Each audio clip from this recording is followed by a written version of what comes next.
UP के फतेहपुर जिले में पहुंचे यूपी के डिप्टी सीएम केशव प्रसाद मौर्य ने केंद्र सरकार के द्वारा 2026-27 के बजट को लेकर प्रेस कॉन्फ्रेंस करते हुए बताया कि सरकार ने देश हित में बजट को पेश किया है। इससे देश के नौजवानों को लाभ मिलेगा। वहीं उन्होंने तत्कालीन कांग्रेस के सरकार में मनरेगा में हुए 12 लाख करोड़ के घोटाले को लेकर कहा कि कांग्रेस के समय महादानव थे जो मनरेगा घोटाले करके देश को बर्बाद किया। पहले ही सरकार में दिल्ली से 1 रुपया चलता था, जो आते ही 30 पैसा बचता था, लेकिन अब ऐसा उनकी सरकार में नहीं है।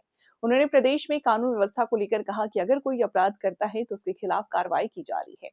भारत और अमेरिका के टैरिफ मामले में कहा कि अमेरिका ने भारत पर 50% का टैरिफ लगाया तो भारत झुका नहीं। अमेरिका ने 50% से घटाकर 18% टैरिफ किया तो कांग्रेस ने राहुल गांधी को दर्द हो रहा। सपा से अखिलेश यादव कांग्रेस और राहुल गांधी को देश की जनता धोखेबाज मानती है। देश हित में काम करने वाले मोदी जी को देश की जनता दिल से मानती है।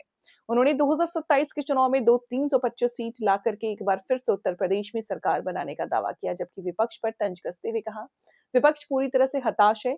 2024 में भी सपना देख रहे थे, लेकिन जनता ने उन्हें प्यार का हार का मुंह दिखा दिया। दिल्ली से 1 रुपया भेजते हैं तो जिसके लिए भेजते हैं उसके पास 15 पैसे पहुंचता है। इस प्रकार का बयान कांग्रेस की सरकार में राजीव गांधी जी ने प्रधानमंत्री रहते हुए दिया था, लेकिन माननीय श्री नरेंद्र मोदी जी के नेतृत्व में सरकार बनने के बाद 65 करोड़ से अधिक जनधन के खाते खोले गए और दिल्ली से चाहे लखनऊ से अगर लाभार्थी के खाते में 1 रुपया भेजा जाए, चाहे 1000 भेजा जाए, चाहे 1 लाख भेजा जाए, पूरा पैसा डीबीटी के माध्यम से लाभार्थी को देने का काम हो रहा है। और इस भ्रष्टाचार पे तोड़ करने के लिए बजट का विषय नहीं है, लेकिन उल्लेख इसलिए करूंगा कि भ्रष्टाचार पर हमारी सरकार का फोकस किस तरह का। भ्रष्टाचार रूपी जो दानव था, मनरेगा के नाम पर 12 लाख करोड़ निकल गया। ना मेरे मजदूरों की स्थिति बदली, ना मेरे गांव की सूरत बदली।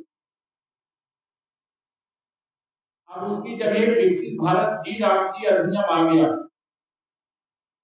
और उस अधिनियम के आधार पर अब स्मार्ट सिटी की तरह स्मार्ट गांव भी बनेंगे।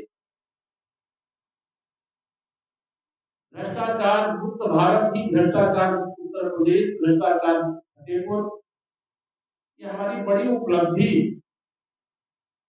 मानी जाएगी। इस दिशा में हम लोगों ने एक बड़ा कदम उठाने का काम इस बजट के माध्यम से भी किया है। यूपीआई का इस्तेमाल करने का आपने देखा है, सबसे ज्यादा डिजिटल लेन देन भारत के लोग कर रहे हैं। दुनिया आश्चर्यचकित। हम कृषि के क्षेत्र में भी एआई का इस्तेमाल करके किसानों को, अन्नदाताओं को समृद्धशाली बनाने की ओर आगे बढ़ रहे हैं। रक्षा बजट को बढ़ाने का काम किया गया।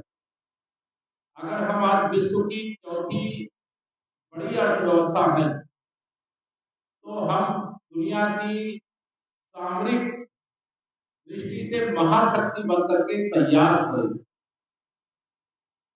हमारा बजट ये कहता है कि हम किसी को छेड़ेंगे नहीं, लेकिन अगर कोई भारत को छेड़ेगा तो भारत उसे छोड़ेगा नहीं।